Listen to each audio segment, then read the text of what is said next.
Fala galera, sejam bem-vindos ao canal, e para mais uma história de terror. Se gosta desse tipo de conteúdo, não deixe de se inscrever no canal e deixar aquele like e ativar o sininho para receber notificações de novas histórias. Então bora para mais uma. Aqueles que moram sob as tumbas.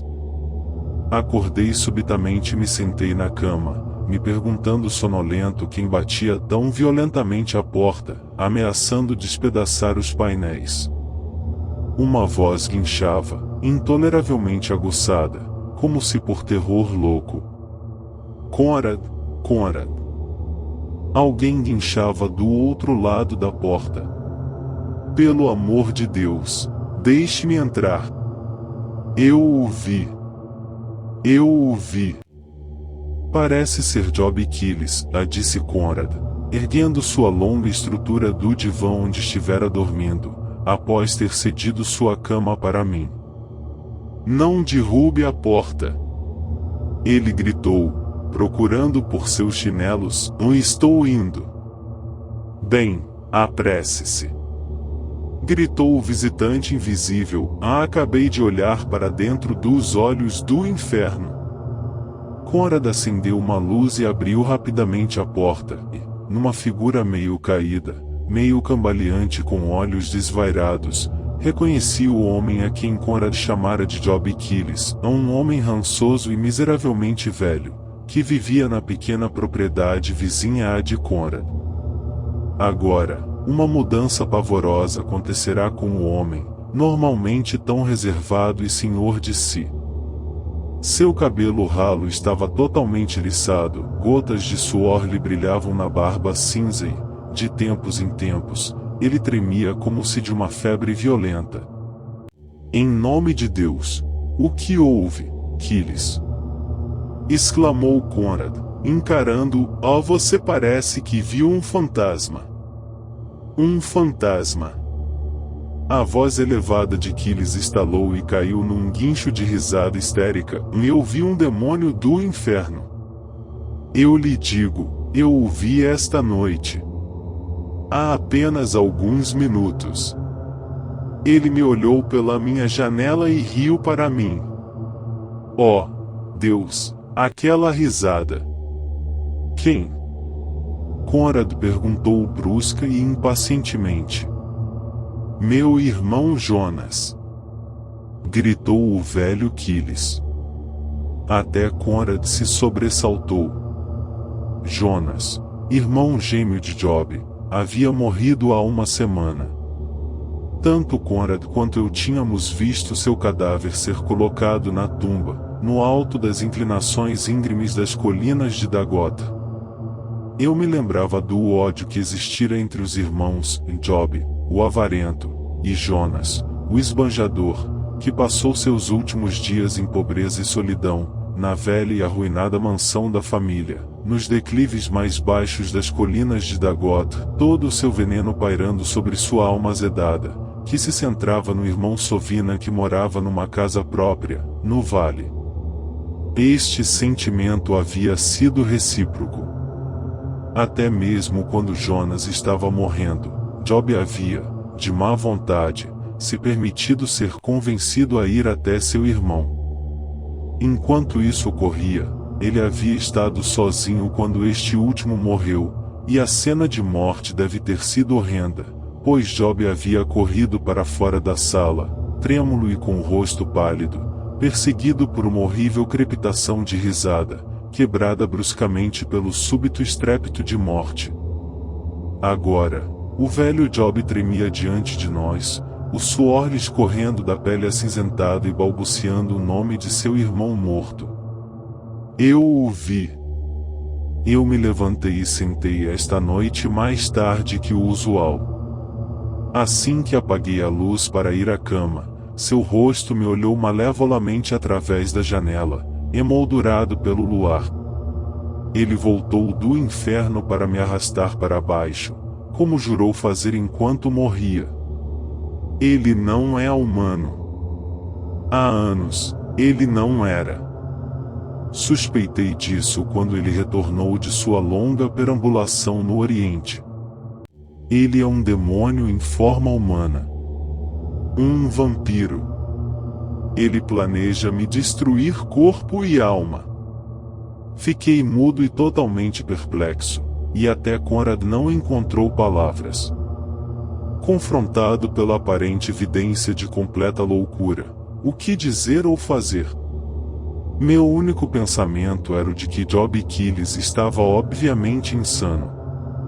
Ele agora agarrava Conrad pela gola de sua roupa de dormir, e o sacudia violentamente na agonia de seu terror. Só há uma coisa a ser feita. Ele gritou, com a luz do desespero em seus olhos, devo ir até a tumba dele. Preciso ver, com meus próprios olhos, se ele ainda jaz lá, onde o enterramos. E vocês devem vir comigo. Não ouso atravessar sozinho a escuridão. Ele pode estar esperando por mim e jazendo à espera, atrás de alguma sebe ou árvore. Isto é loucura, Kylles. Advertiu Conrad, Jonas está morto e você teve um pesadelo. Pesadelo. Sua voz se ergueu a um grito estalado, tive vários, desde que fiquei ao lado de seu maligno leito de morte. E ouvi as ameaças blasfemas escorrerem como um rio negro de seus lábios espumantes, mas aquilo não foi sonho. Eu estava completamente acordado, e eu lhes digo que vi meu irmão demônio Jonas, me olhando malévolo e horrendamente através da janela. Ele torceu as mãos, gemendo de terror, com todo o seu orgulho, compostura e equilíbrio varridos por terror total, primitivo e animal. Conrad me olhou de relance, mas eu não tinha sugestão a oferecer. O assunto parecia tão completamente insano, que a única coisa óbvia a fazer parecia ser chamar a polícia e mandar o velho Job para o manicômio mais próximo. Mas havia, em seus modos, um terror fundamental que parecia atingir até mesmo a sensação ao longo de minha espinha. Como se sentindo nossa dúvida, ele voltou a gritar. Eu sei. Vocês acham que estou louco. Estou tão são quanto vocês. Mas estou indo até aquela tumba, se eu tiver que ir só. E, se me deixarem ir só, meu sangue ficará em suas consciências. Vocês irão? Espere. Conrad começou a se vestir apressadamente. Nós vamos com você. Acho que a única coisa que destruirá esta alucinação é ver seu irmão no caixão dele. Sim, o velho Job riu terrivelmente. Em sua tumba, no caixão sem tampa. Por que ele preparou aquele caixão aberto antes de morrer? E deixou ordens para que nenhum tipo de tampa fosse colocado sobre ele. Ele sempre foi excêntrico, respondeu Conrad. Ele sempre foi um demônio, rosnou o velho Job. Nós nos odiávamos desde a juventude. Quando ele desperdiçou sua herança e voltou rastejando, paupérrimo, ele se ressentiu porque eu não queria dividir com ele minhas riquezas tão duramente adquiridas. Aquele cão negro. Aquele demônio das covas do purgatório. Bom, vamos ver logo se ele está em segurança na sua tumba, disse Conrad. Está pronto, O'Donnell? Pronto, respondi, prendendo ao coldre minha pistola 45. Conrad riu. Não consegue esquecer sua criação texana, hein? Ele gracejou. Acha que pode ser chamado para balear um fantasma? Bom, você não sabe dizer, respondi. Não gosto de sair à noite sem ela. Pistolas são inúteis contra um vampiro, disse Job, movendo-se com impaciência. Só há uma única coisa que prevalecerá contra eles. Uma estaca enfiada no coração negro do demônio. Grandes céus, Job. Conrad riu abruptamente. Não consegue falar sério sobre essa coisa? Por que não? Uma chama de loucura se ergueu em seus olhos.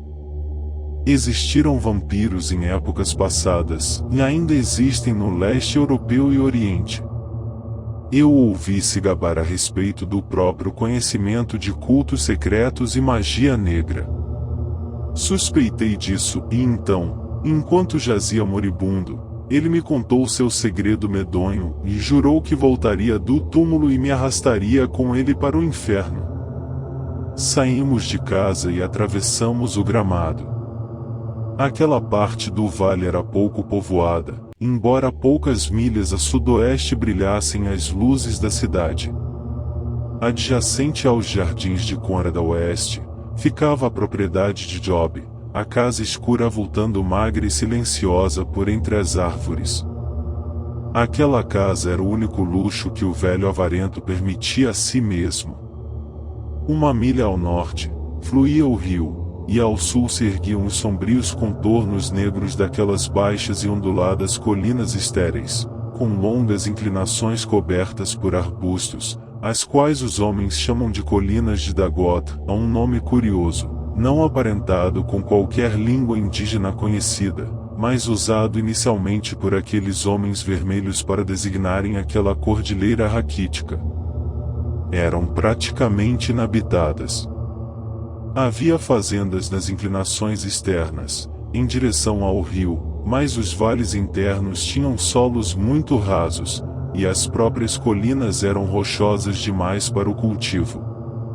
A pouco menos de 800 metros da propriedade de Conrad, se erguia a estrutura vagabunda que havia abrigado a família Aquiles durante uns 300 anos, pelo menos. As pedras fundamentais datavam dessa época, embora o resto da casa fosse mais moderno. Acho que o velho Job estremeceu ao olhar para ela, ali empoleirada como um abutre no ninho, contra o negro fundo ondulado das colinas de Dagot. Era uma selvagem noite ventosa, a qual atravessamos em nossa louca busca. Nuvens passavam sem parar pela lua, e o vento uivava pelas árvores, trazendo estranhos ruídos noturnos e pregando curiosas peças com nossas vozes. Nossa meta era a tumba que se acocorava numa inclinação mais alta de uma colina que se projetava do resto da cordilheira, correndo para trás e acima do planalto alto no qual se erguia a casa do velho Aquiles. Era como se o ocupante do sepulcro olhasse sobre a casa ancestral e para o vale, que sua gente outrora possuíra dar esta ao rio. Agora, todo o chão pertencente à velha propriedade era a faixa que subia as inclinações até as colinas, a casa numa extremidade e a tumba na outra.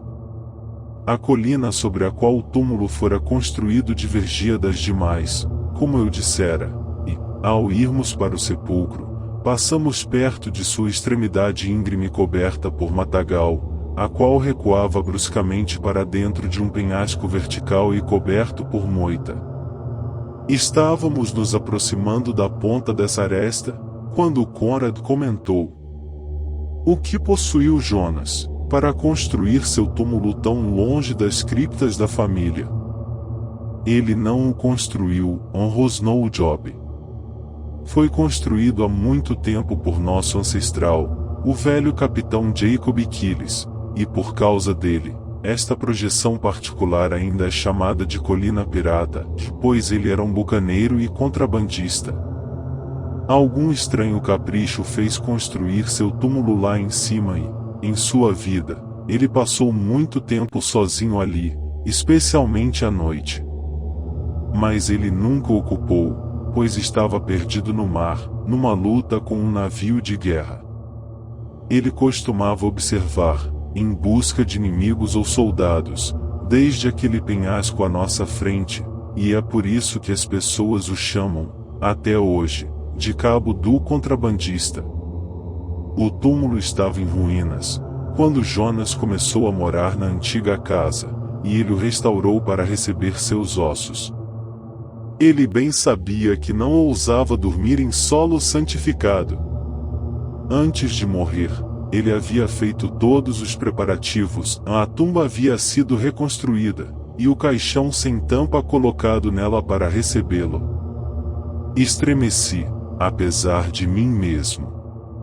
A escuridão, as nuvens desvairadas passando pela lua leprosa, os ruídos estridentes do vento, as sombrias colinas escuras avultando sobre nós, as palavras desvairadas de nosso companheiro, tudo trabalhava minha imaginação para povoar a noite com formas de horror e pesadelo.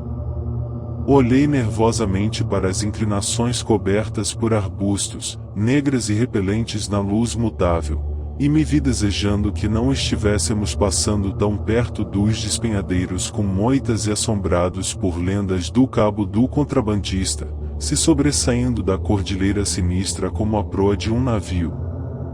Não sou uma garota tola, para ser assustado por sombras. O velho Job tagarelava. Vi seu rosto maligno na janela iluminada pela lua. Sempre acreditei secretamente que os mortos caminham à noite. Agora, e o que é isso? Ele parou bruscamente, congelado numa altitude de terror completo. Instintivamente, aguçamos nossos ouvidos. Ouvimos os galhos das árvores se sacudirem na ventania. Ouvimos o farfalhar alto da grama alta. É apenas o vento, murmurou Conrad. Ele distorce qualquer som. Não. Não, eu lhe digo. Era. Um grito fantasmagórico veio com o vento, uma voz aguçada com medo e agonia mortais. Socorro! Socorro! Ó, Deus, tenha piedade! Ó, Deus! Ó, Deus! A voz do meu irmão! Gritou Job. Ele está me chamando desde o inferno. De onde ela veio? Sussurrou Conrad, com lábios subitamente secos. Não sei. Minha pele se arrepiava umidamente até meus membros. Não sei dizer. Pode ter vindo de cima ou de baixo. Ela soa estranhamente abafada. O aperto da sepultura abafa a voz dele. Guinchou Job. A mortalha grudada nele sufoca seus gritos. Eu lhes digo que ele uiva nas grelhas em brasa do inferno, e quer me arrastar para compartilhar seu destino. Lá sobre o túmulo. A rota final de toda a humanidade, murmurou Conrad, cuja brincadeira medonha com as palavras de Job não me adicionou conforto. Seguimos o velho Quiles, mal conseguindo-lhe seguir o passo enquanto ele galopava, uma figura magra e grotesca, atravessando as inclinações e galgando em direção ao vulto acocorado, ao qual o ilusório luar revelava como uma caveira brilhando obtusamente. Você reconheceu essa voz? Murmurei para Conrad. Não sei. Estava abafada, como você mencionou. Pode ter sido um truque do vento. Se eu disser que achei que foi Jonas, você pensaria que estou louco. Não agora, murmurei. Achei que fosse insanidade, no início. Mas o espírito da noite entrou no meu sangue. Estou pronto para acreditar em qualquer coisa. Havíamos galgado os declives e ficado diante da maciça porta de ferro do túmulo. Acima e atrás dela, a colina se erguia íngreme, oculta por densos matagais. O sombrio mausoléu parecia investido de agouro sinistro, causado pelos acontecimentos fantásticos da noite. Conrad virou a luz de sua lanterna sobre aquela visão ponderosa, com sua aparência antiga. Esta porta não foi aberta, disse Conrad. A tranca não foi violada. Veja, e aranhas já haviam feito suas teias por toda a soleira, e os fios estão intactos. O capim diante da porta não foi pisado, como aconteceria se alguém tivesse recentemente entrado no túmulo ou saído dele. O que são portas e janelas para um vampiro? Queixou-se Job. Eles passam por paredes sólidas como fantasmas. Eu lhes digo, não descansarei até ter entrado nessa tumba e feito o que devo fazer. Tenho a chave, e a única chave existente no mundo que se encaixará naquela tranca. Ele a puxou para fora, uma ferramenta antiga, a qual enfiou na fechadura. Houve um estalar e render de básculas enferrujadas, e o velho Job recuou, como se na expectativa de algum fantasma com presas de hiena voar em sua direção, através da porta que se abria. Conrad e eu espiamos a parte de dentro, e admito que eu me firmei, sacudindo por conjecturas caóticas. Mas a escuridão lá dentro era estígia. Conrad fez menção de ligar sua lanterna, mas Job o impediu. O velho parecia ter recuperado grande parte de sua compostura normal. Dê-me a lanterna, ele disse, e havia determinação sombria em sua voz. Irei só. Se ele retornou para o túmulo, e se ele estiver novamente em seu caixão, sei como lidar com ele. Esperem aqui, e se eu gritar, ou se ouvirem sons de luta, corram para dentro. Mas, Conrad começou uma objeção. Não questione. Guinchou o velho Quiles, começando novamente a se descompor. Esta é minha tarefa, e eu a farei só. Ele praguejou quando Conrad inadvertidamente girou o raio de luz diretamente em seu rosto, logo, agarrando a lanterna e puxando algo de seu paletó, entrou furtivamente no túmulo, empurrando a porta maciça para trás de si. Mais insanidade, eu murmurei inquieto. Por que ele insistiu tanto para o acompanharmos, se pretendia entrar sozinho? E você percebeu o brilho nos olhos dele? Pura loucura.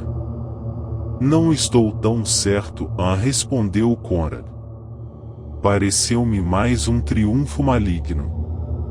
Quanto a estar só, você dificilmente pode chamar assim, pois estamos a apenas poucos passos de distância dele.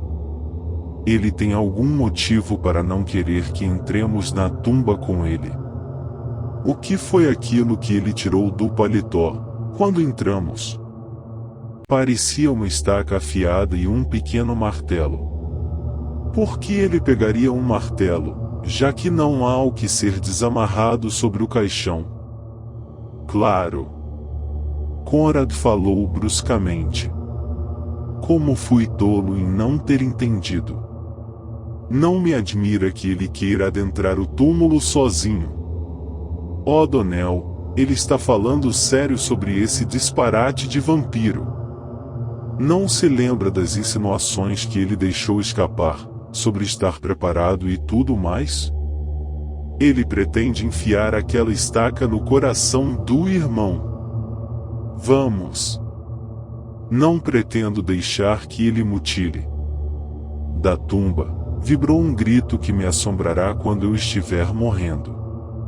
Seu timbre medonho paralisou nossos passos, e antes que pudéssemos recuperar o juízo, houve um correr louco de pés, o impacto de um corpo voador contra a porta, e, para fora da tumba, como um morcego soprado para fora dos portões do inferno, voou a figura de Job Quiles. Ele caiu de ponta cabeça aos nossos pés, a lanterna elétrica em sua mão caindo ao chão e se apagando. Atrás dele, a porta de ferro ficou entreaberta e eu pensei ter ouvido um estranho barulho de deslizar e arrastar na escuridão. Mas toda a minha atenção foi voltada para o coitado que se torcia aos nossos pés em horríveis convulsões. Nós nos inclinamos sobre ele. A lua, deslizando de trás de uma nuvem escura, iluminou seu rosto lívido e nós gritamos involuntariamente diante do horror ali estampado. Toda a luz de sanidade fora apagada de seus olhos arregalados, como uma vela apagada no escuro.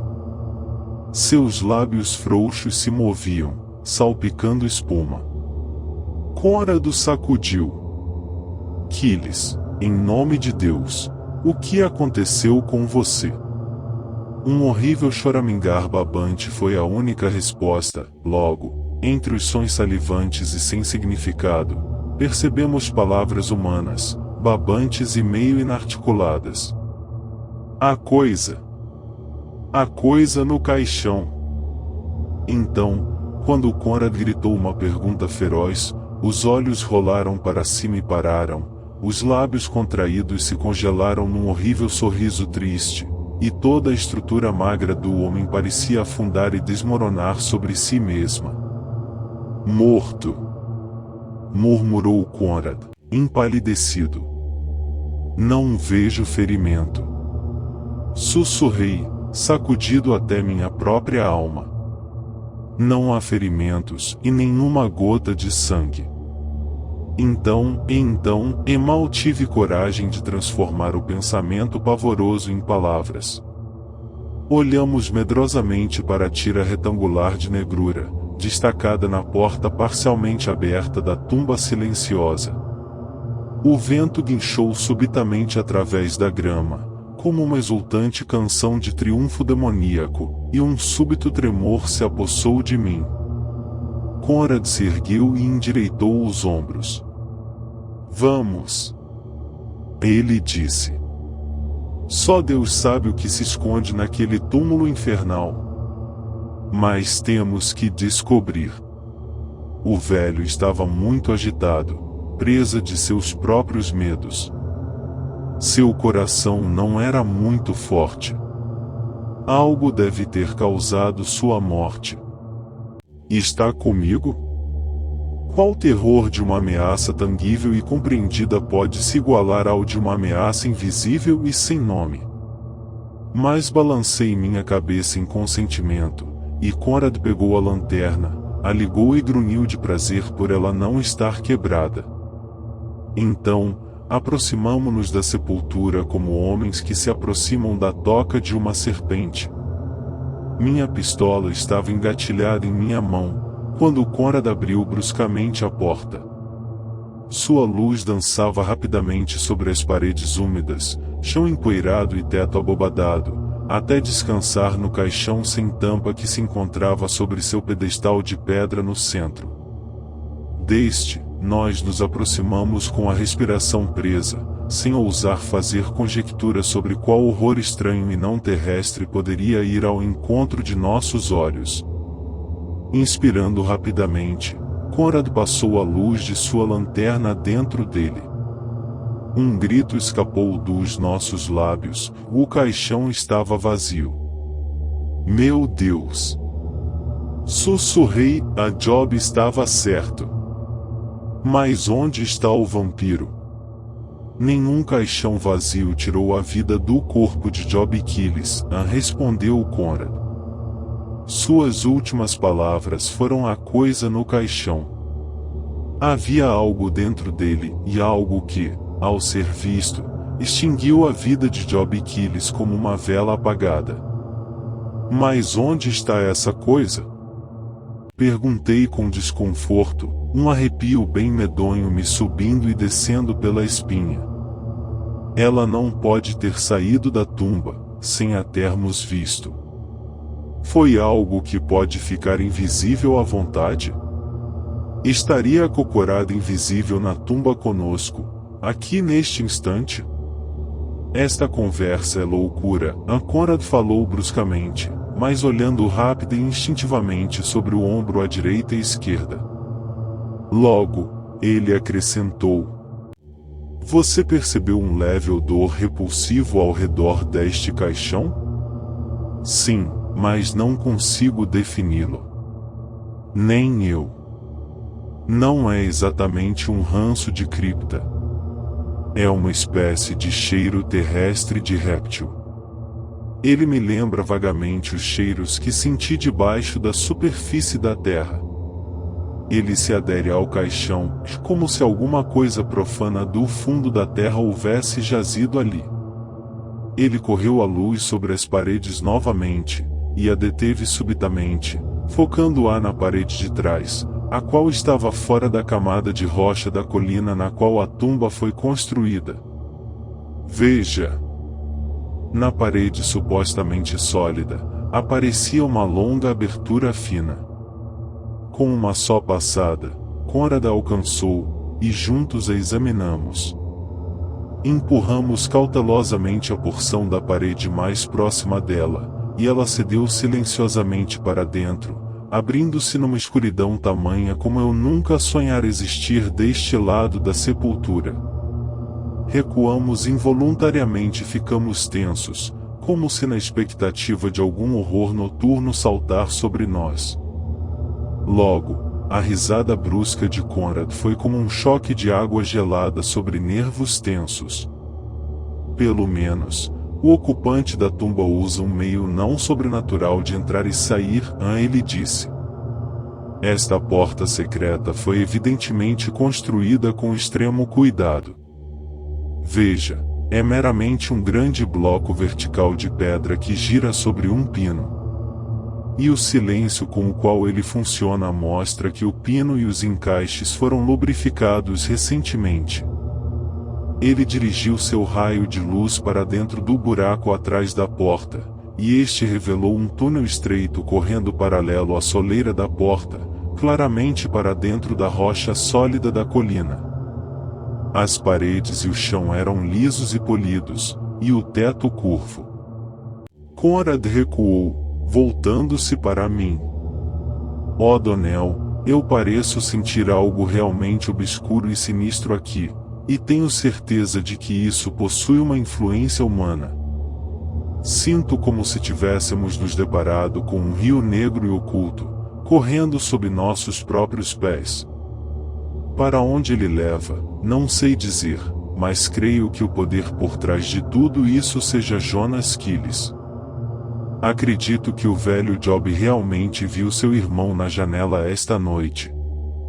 Mas, a tumba vazia ou não, Jonas Quiles está morto. Acho que não. Creio que ele estava num estado autoinduzido de catalepsia, tal como é praticado pelos faquires hindus. Já vi alguns casos, e juraria que eles estavam realmente mortos. Eles descobriram o segredo da animação suspensa voluntária, apesar dos cientistas e céticos. Jonas Quiles viveu vários anos na Índia e, de alguma forma, ele deve ter aprendido aquele segredo. O caixão aberto, o túnel guiando do ponto da tumba a crença de que ele estava vivo quando foi colocado lá. Por alguma razão, ele queria que as pessoas acreditassem que havia morrido. Pode ser o capricho de uma mente perturbada. Pode ter um significado mais profundo e sombrio. À luz de sua aparição ao irmão e da morte de Job, acredito mais na segunda opção, mas, neste momento, minhas suspeitas são horríveis e fantásticas demais para expressar em palavras. Contudo, eu pretendo explorar este túnel. Jonas pode estar escondido em algum lugar dele. E está comigo? Lembre-se, aquele homem pode ser um maníaco homicida, ou se não, ele pode ser ainda mais perigoso que um louco. Estou com você, grunhi, apesar da minha pele se arrepiar diante da perspectiva de mergulhar naquela cova escura. Mas, e quanto ao grito que ouvimos ao passarmos pelo cabo? Não houve fingimento de agonia. E qual foi a coisa que Job viu no caixão? Não sei. Pode ter sido Jonas, vestido com algum disfarce infernal. Devo admitir que há muito mistério unido a este assunto, mesmo que aceitemos a teoria de que Jonas está vivo e por trás de tudo isso. Mas vamos olhar dentro daquele túnel. Ajude-me a levantar Job. Não podemos deixá-lo aqui jazendo deste jeito. Nós o colocaremos no caixão. E assim, erguemos Job Quiles e o colocamos no caixão do irmão que ele odiava, onde ele jazeu com olhos vidrados mirando desde suas congeladas feições cinzas. Enquanto eu olhava, o canto fúnebre do vento parecia ecoar suas palavras em meus ouvidos, lá, sobre o túmulo. E seu caminho o havia realmente levado para o túmulo. Conrad entrou primeiro pela porta secreta, a qual deixamos aberta. Enquanto adentrávamos aquele túnel negro, tive um momento de puro medo, e fiquei feliz que a pesada porta externa da tumba não possuísse fecho de mola, e que Conrad tivesse em seu bolso a única chave com a qual a tranca maciça pudesse ser fechada. Tive uma sensação desconfortável de que o demoníaco Jonas poderia trancar a porta, deixando-nos encerrados na tumba até o juízo final. O túnel parecia correr irregularmente cada vez mais para o leste e se mover cautelosamente, reluzindo a luz diante de nós. Este túnel nunca foi aberto por Jonas Quiles, sussurrou Conrad, há um verdadeiro ar de antiguidade nele. Veja! Outra portada escura apareceu à nossa direita. Conrad dirigiu sua lanterna para dentro dela, mostrando outra passagem mais estreita. Outras portas se abriram dentro dela, em ambos os lados. É uma rede regular, murmurei. Corredores paralelos conectados por túneis menores. Quem imaginaria tal coisa sob as colinas de Dagota? Como Jonas Quiles a descobriu? Perguntou-se Conrad. Veja, há outra portada à nossa direita, e outra, e mais outra. Você está certo, é uma verdadeira rede de túneis. Quem, em nome do céu, os cavou? Devem ser o trabalho de alguma raça pré-histórica desconhecida. Mas este corredor em particular foi usado recentemente. Vê como a poeira está agitada no chão? Todas as portas estão à direita, e nenhuma à esquerda. Este corredor segue a linha externa da colina, e deve haver uma saída em algum lugar ao longo dele. Veja! Estávamos passando pela abertura de um dos escuros túneis que se cruzavam, e Conrad havia lançado sua luz sobre a parede ao lado dele. Lá, nós vimos uma seta tosca, feita com giz vermelho e apontando para o túnel menor. Isso não pode levar para a saída, murmurei. Ele mergulha ainda mais fundo nas entranhas da colina. Vamos segui-lo, de qualquer forma, respondeu Conrad.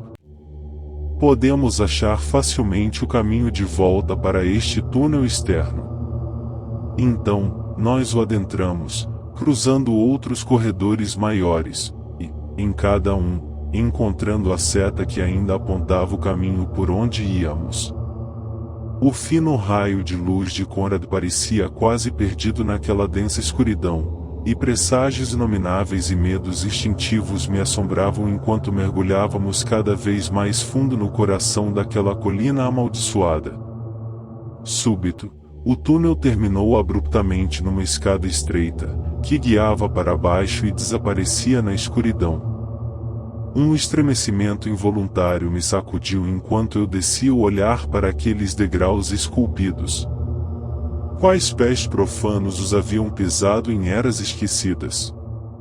Logo, nós vimos algo mais, uma pequena câmara se abrindo para o túnel, bem no topo da escada. E, quando Conrad dirigiu sua luz para dentro dela, uma exclamação involuntária irrompeu de meus lábios. Não havia ocupante, mas ela estava cheia de evidências de ocupação recente. Entramos e ficamos seguindo o movimento do fino raio de luz. Que aquela câmara havia sido ocupada por humanos, isso não me espantava, dadas as nossas descobertas anteriores, mas ficamos horrorizados com a condição do conteúdo. Havia uma cama de acampamento ao lado dela, quebrada, os cobertores espalhados sobre o chão rochoso em tiras esfarrapadas.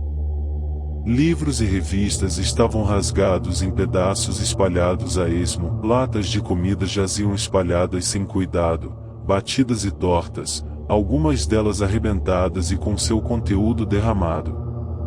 Havia uma lâmpada esmagada sobre o chão. Um esconderijo para alguém, disse Conrad. E aposto minha cabeça que é Jonas Quiles. Mas que caos! Veja estas latas, aparentemente abertas ao serem batidas contra o chão de pedra, e esses cobertores, rasgados em tiras, como um homem rasgaria um pedaço de papel. Bom Deus, ó Donnell, nenhum ser humano faria tamanha devastação. Um louco faria, murmurei, o que é isso? Conrad havia parado e apanhado uma agenda. Ele ergueu até a luz de sua lanterna. Muito rasgada, ele grunhiu. Mas temos sorte, de qualquer forma. É o diário de Jonas Quiles. Conheço sua caligrafia. Veja, esta última página está intacta e com a data de hoje. Uma prova positiva de que ele está vivo, na falta de outra prova. Mas onde ele está? Sussurrei, olhando ao redor com medo. E por que toda esta devastação? A única coisa na qual posso pensar, disse Conrad, é que o homem era, pelo menos, parcialmente lúcido quando entrou nestas cavernas, mas, desde então, ficou insano. É melhor ficarmos alertas. Se ele está louco, é totalmente possível que ele possa nos atacar no escuro. Eu pensei nisso, grunhi com um estremecimento involuntário. É um belo pensamento, um louco se escondendo nestes infernais túneis negros, para saltar sobre nossas costas. Prossiga, leia o diário, enquanto eu fico de olho na porta. Vou ler este último registro, disse Conrad. Talvez ele lance alguma luz sobre o tema. E, focando a luz sobre os rabiscos, ele leu. Agora tudo está pronto para meu grande golpe. Esta noite, deixo para sempre este abrigo, nem ficarei triste, pois a eterna escuridão e silêncio estão começando a sacudir meus nervos de aço. Estou ficando imaginativo. Mesmo enquanto escrevo, pareço ouvir sons furtivos, como se de coisas rastejando debaixo, embora eu nunca tenha visto sequer um morcego ou uma cobra nestes túneis. Mas amanhã ocuparei a bela casa de meu amaldiçoado irmão. Enquanto ele, e é uma ótima zombaria eu me arrepender de não poder compartilhar isso com alguém, tomará meu lugar na fria escuridão, a mais escura e fria que estes túneis escuros. Devo escrever, se não posso falar disso, pois estou emocionado com a minha própria sagacidade. Que astúcia diabólica a minha! Com quão demoníaca velhacaria eu planejei e preparei. Não havia ninguém no caminho, antes da minha morte, se os tolos soubessem. No qual trabalhei nas superstições de meu irmão, deixando cair alusões e místicas observações. Ele sempre me considerou uma ferramenta do maligno. Antes da minha enfermidade final, ele tremeu à beira de acreditar que eu havia me tornado sobrenatural ou infernal. Logo, em meu leito de morte, quando despejei toda a minha fúria sobre ele, seu espanto foi genuíno. Eu sabia que ele estava totalmente convencido de que sou um vampiro. Bem, eu realmente conheço meu irmão. Estou certo de que ele fugiu de sua casa e preparou uma estaca para enfiar em meu coração. Mas ele não tomará atitude alguma, até ter certeza de que suas suspeitas são verdadeiras. Darei a ele esta certeza. Esta noite, aparecerei em sua janela.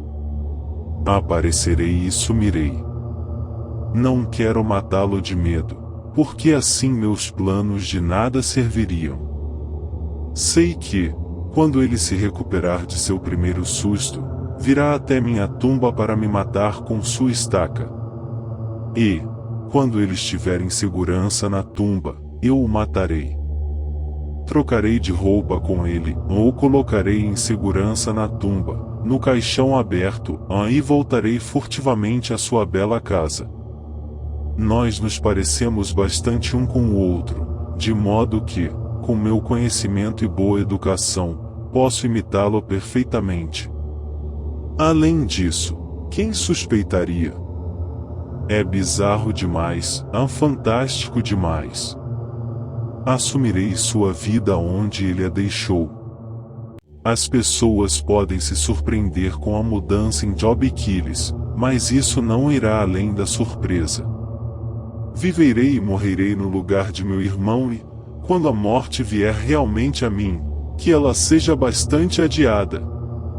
Vou jazer em pompa, na cripta funerária do velho Quiles, com o nome de Job Quiles em minha lápide, enquanto o verdadeiro Job jaz, sem que ninguém imagine, na velha tumba da colina do pirata. Ah, é uma ótima zombaria. Eu me pergunto como o velho Job Quiles descobriu estes caminhos subterrâneos. Ele não os construiu. Eles foram entalhados em cavernas obscuras e rocha sólida, pelas mãos de homens esquecidos há quanto tempo, eu não ouso arriscar uma conjectura. Enquanto estou aqui, aguardando a hora de estar pronto para agir, eu me entretive explorando-os. Percebi que são bem mais amplos do que eu havia suspeitado. As colinas devem estar conectadas com eles, e eles afundam na terra até uma profundeza incrível, pavimento sob pavimento, como os andares de um prédio, cada pavimento conectado com o inferior por uma única escada. O velho Jacob Quiles deve ter usado estes túneis, pelo menos, os do pavimento superior, para o depósito do saque e contrabando. Ele construiu a tumba para ocultar suas verdadeiras atividades, é claro, abriu a entrada secreta e pôs a porta no eixo. Ele deve ter descoberto as tocas através da entrada oculta do cabo do contrabandista. A velha porta que ele construíra aqui era uma mera massa de lascas apodrecidas e metal enferrujado, quando a encontrei. Como ninguém a descobriu depois dele, é provável que ninguém encontre a nova porta que construí com minhas próprias mãos, para substituir a antiga. Mesmo assim, tomarei as devidas precauções no tempo certo. Eu tenho me perguntado bastante sobre a identidade da raça que deve um dia ter habitado estes labirintos. Não encontrei ossos nem crânios, embora eu tenha descoberto, no pavimento superior, instrumentos curiosamente endurecidos de cobre. Nos poucos andares seguintes, achei utensílios de pedra, até o 10º andar, onde eles desapareceram. E, também no andar superior, encontrei porções de paredes decoradas com pinturas grandemente desbotadas, mas evidenciando habilidade indubitável. Estas gravuras pintadas, eu encontrei em todos os pavimentos, inclusive no 5º, embora as decorações de cada andar fossem mais toscas que as do andar superior, até as últimas pinturas serem meras manchas sem significado, como as que um macaco faria com um pincel. Além disso, os instrumentos de pedra eram muito mais toscos nos níveis inferiores, assim como o feitio dos tetos, escadas, portadas, etc. Tem-se uma fantástica impressão de uma raça aprisionada, cavando cada vez mais fundo dentro da Terra Negra, século após século, e perdendo cada vez mais de seus atributos humanos, à medida que afundava a cada novo nível. O 15º andar não tem rima nem razão, os túneis correm sem rumo e sem plano aparente, assumindo um contraste com o pavimento mais alto, o qual é um triunfo da arquitetura primitiva, de modo que é difícil acreditar que tenham sido construídas pela mesma raça. Muitos séculos devem ter se passado entre a construção das duas camadas, e os construtores devem ter se degradado muito. Mas a 15ª camada não é o fim destas tocas misteriosas. A abertura da portada na única escada da camada mais alta foi bloqueada por pedras, que haviam caído do teto, provavelmente há centenas de anos, antes do velho capitão Jacob descobrir aqueles túneis. Levado pela curiosidade, tirei os escombros, apesar daquilo exigir demais de minha força, e abri um buraco na pilha hoje mesmo, embora eu não tivesse tempo de explorar o que havia embaixo.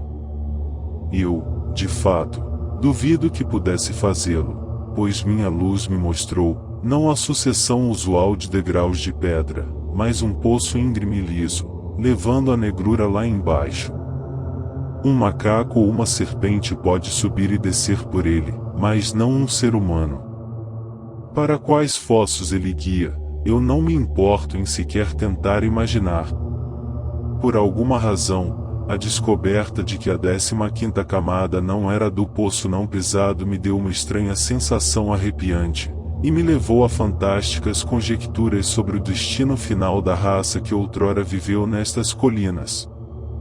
Supus que os escavadores, afundando cada vez mais na escala da vida, haviam se extinguido nas camadas mais baixas, embora eu não tenha achado nenhum resto para justificar minhas teorias. As camadas mais baixas não ficam em rocha quase sólida, como as que estão mais próximas da superfície. Elas estão em terra negra e numa espécie de pedra bem mole, e foram aparentemente cavadas com os utensílios mais primitivos. Em alguns lugares, elas até parecem ter sido cavadas com dedos e unhas. Poderiam ser tocas de animais, exceto pela tentativa evidente de imitar os sistemas mais bem organizados acima. Mas, sob a 15ª camada, como pude ver, mesmo através de minhas investigações superficiais desde acima, toda imitação para as escavações sob a 15ª camada são buracos loucos e brutos, e, para quais profundezas eles descem, não tenho desejo de saber. Sou perseguido por fantásticas especulações no tocante à identidade da raça, que literalmente afundou na terra e desapareceu em suas profundezas negras há tanto tempo. Uma lenda insistia, entre índios destes arredores, que, muitos séculos antes da chegada dos homens brancos, seus ancestrais expulsaram uma estranha raça estrangeira para dentro das cavernas das colinas de Dakota, e a trancou ali para que morresse. Que não morreram, mas sobreviveram de alguma forma por, pelo menos, muitos séculos, é evidente. Quem eram, de onde vieram e qual foi seu destino final, nunca se saberá. Antropólogos podem catar alguma evidência das pinturas na camada mais alta, mas não pretendo que ninguém venha saber sobre essas tocas. Alguns destes desenhos obscuros retratam inconfundivelmente índios em guerra com homens evidentemente da mesma raça que os artistas. Estes modelos, eu me aventuraria a dizer, lembram mais o tipo caucasiano que o indígena. Mas está chegando a hora de minha visita ao meu amado irmão. Irei pela porta no cabo do contrabandista, e retornarei pelo mesmo caminho. Alcançarei a tumba antes do meu irmão, por mais rápido que ele venha, e eu sei que ele virá. Então, quando o ato estiver feito, sairei da tumba, e nenhum homem colocará novamente o pé nestes corredores.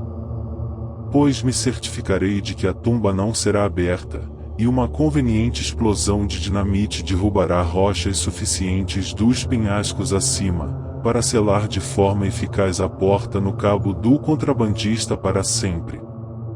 Conrad pôs a agenda dentro do bolso. Loucoução, ele disse sombriamente. Jonas Quiles é um verdadeiro demônio. Não estou muito surpreso, mas estou levemente chocado. Que plano infernal! Mas ele errou em uma coisa. Ele aparentemente supunha que Job viria sozinho para o túmulo. A prova de que ele não calculou o bastante. Basicamente, respondi. Mas, no que diz respeito a Job, Jonas teve sucesso em seu plano diabólico. Ele conseguiu matar o irmão, de alguma forma. Evidentemente, ele estava na tumba quando Job entrou. Ele, de alguma forma, o aterrorizou até a morte, e então, evidentemente percebendo nossa presença, escapuliu pela porta secreta. Conrad sacudiu a cabeça. Um nervosismo crescente ficava evidente em suas maneiras, à medida que ele continuava a leitura do diário. De vez em quando, ele parava e erguia a cabeça em atitude de escuta. O'Donnell, não acredito que foi Jonas a quem Job viu no caixão, e mudei um tanto de opinião. Uma perversa mente humana estava inicialmente por trás de tudo isto, mas alguns aspectos deste assunto eu não posso atribuir à humanidade. Aquele grito que ouvimos no cabo, a condição desta sala, a ausência de Jonas, tudo indica algo ainda mais obscuro e sinistro que o plano de assassinato feito por Jonas Quiles. O que você quer dizer? Perguntei inquieto. Suponha que a raça que cavou estes túneis não morreu. Ele sussurrou. Suponha que seus descendentes ainda vivam, em algum estado de existência anormal, nos fossos negros sob os andares dos corredores. Jonas menciona, em seus apontamentos, que ele pensou ter ouvido sons furtivos, como de coisas rastejando desde abaixo. Mas ele morou nestes túneis durante uma semana. Adverti. Você esquece que o poço que leva aos fossos foi obstruído até hoje, quando ele removeu as rochas. O'Donnell, eu creio que os fossos mais baixos são habitados, que as criaturas acharam seu caminho até estes corredores, e que foi a visão de uma delas, dormindo no caixão, que matou Job Quiles. Mas isto é completa loucura! Exclamei. Mas estes túneis já foram habitados em tempos passados, e de acordo com o que lemos, os habitantes devem ter decaído a um nível incrivelmente baixo de vida. Que prova temos de que seus descendentes não continuaram vivendo nos horríveis buracos negros que Jonas viu sob o compartimento mais baixo? Ouça! Ele apagou a lanterna e ficamos na escuridão por alguns minutos.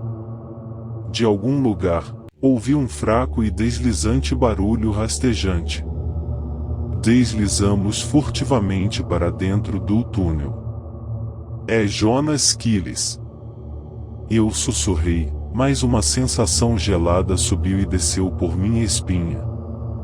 Então, ele estava se escondendo lá embaixo, murmurou Conrad. Os sons vêm da escada, como se algo rastejasse de baixo. Não ouso acender a lanterna, e se ele estiver armado, pode sacar sua arma. Eu me perguntava por que Conrad, que tinha nervos de ferro na presença de inimigos humanos, estaria tremendo como uma folha. Eu me perguntava por que pingos gelados de horror sem nome estariam percorrendo minha espinha. E logo eu estava eletrizado. De algum lugar de trás do túnel, na direção pela qual havíamos chegado, ouvi outro som suave e repelente. E, naquele instante, os dedos de Conrad afundaram como aço em meu braço. Na escuridão tenebrosa sob nós, duas faíscas amarelas e oblíquas cintilaram subitamente. Meu Deus! Veio o sussurro chocado de Conrad. Não é Jonas Quiles. Enquanto falávamos, outro par se juntou ao primeiro, subitamente, a escuridão bem abaixo de nós estava viva com flutuantes brilhos amarelos, como estrelas malignas refletidas num golfo anoitecido. Eles fluíam escada acima em nossa direção, silenciosos exceto por aquele detestável som deslizante. Um nojento cheiro terroso fluía até nossas narinas. Para trás, em nome de Deus! Ofegou Conrad, e começamos a recuar da escada, em direção ao túnel pelo qual tínhamos chegado. Então, veio subitamente a investida de algum corpo pesado através do ar, e, girando, atirei cega e a queima-roupa na escuridão. E meu grito, quando o tiro iluminou momentaneamente as sombras, foi ecoado por Conrad. No instante seguinte, corríamos pelo túnel como homens correndo do inferno, enquanto, atrás de nós, algo caía pesadamente, se debatia e espojava no chão, em suas convulsões de morte. Acenda sua lanterna, ofeguei. Não podemos nos perder nestes labirintos infernais. O raio de luz apunhalou a escuridão à nossa frente, e nos mostrou o corredor externo, onde havíamos visto pela primeira vez a seta. Lá, nós paramos por um instante, e Conrad dirigiu sua luz de volta ao túnel. Só vimos a escuridão vazia, mas, além daquele curto raio de luz, só Deus sabe que horrores rastejavam pela escuridão. Meu Deus! Meu Deus! Conrad ofegou. Você viu? Você viu? Não sei. Ofeguei. Vislumbrei algo semelhante a uma sombra voadora, no clarão do tiro. Não era um homem, e tinha a cabeça semelhante à de um cão. Eu não estava olhando naquela direção, ele sussurrou. Eu olhava escada abaixo, quando o clarão de sua arma cortou a escuridão. O que você viu? Minha pele estava úmida de suor frio. Palavras humanas não são capazes de descrever. Ele gritou. A terra negra ganhou vida, como se houvesse vermes gigantes. A escuridão se aglomerando com vida blasfema. Em nome de Deus, vamos sair daqui, por este corredor, até o túmulo. Mas, quando demos um passo adiante, fomos paralisados por sons furtivos à nossa frente. Os corredores estão inçados deles. Sussurrou Conrad. Rápido. Pelo outro caminho. Este corredor segue a linha da colina e deve levar até a porta no cabo do contrabandista. Até o dia da minha morte, eu me lembrarei daquela fuga através daquele negro corredor silencioso, com o horror que se movia furtivamente aos nossos calcanhares. Por um momento, achei que algum espectro com presas de demônio pularia sobre nossas costas, ou sairia da escuridão à nossa frente. Então, Conrad, dirigindo sua luz turva para a frente, deu um soluço ofegante de alívio. À porta, finalmente. Meu Deus, o que é isto? Quando sua lanterna brilhara sobre uma pesada porta com tranca de ferro, com uma chave pesada na fechadura maciça, ele havia tropeçado sobre algo que jazia caído ao chão. Sua luz mostrava uma contorcida forma humana, sua destruída cabeça jazendo numa poça de sangue. O rosto estava irreconhecível, mas conhecíamos a forma magra, ainda vestida em roupas de túmulo. A verdadeira morte havia finalmente alcançado Jonas Quiles. O grito quando passamos pelo cabo esta noite. Sussurrou Conrad, era seu guincho de morte. Ele havia retornado aos túneis, após se mostrar para seu irmão, e o horror caiu sobre ele na escuridão. Súbito, enquanto nos erguíamos sobre o corpo, ouvimos novamente aquele maldito e deslizante ruído rastejante na escuridão. Enlouquecidos, saltamos até a porta, giramos violentamente a chave e abrimos bruscamente a porta. Com um soluço de alívio, cambaleamos até a noite enluarada. Por um instante, a porta se abriu atrás de nós, logo, quando nos viramos para olhar, uma rajada feroz de vento a fechou.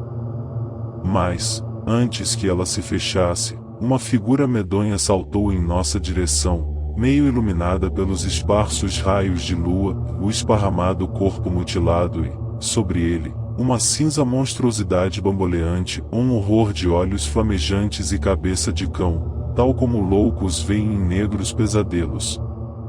Logo, a porta que se fechará sumiu de vista, e fugimos através da inclinação sob o luar móvel. Ouvi Conrad balbuciar: crias dos fossos negros de loucura e noite eterna. Obscenidades rastejantes fervilhando no lodo das profundezas inimagináveis da terra, e o horror supremo do retrocesso, e o ponto mais baixo da degeneração humana, e bom Deus, seus ancestrais eram homens. Os fossos sob a 15ª camada, para dentro de quais infernos de blasfemo horror negro eles afundam. E por quais hordas demoníacas são povoados? Deus proteja os filhos dos homens daqueles. Aqueles que moram sob as tumbas. Fim. Se gostou, deixa o like e não esqueça de se inscrever no canal.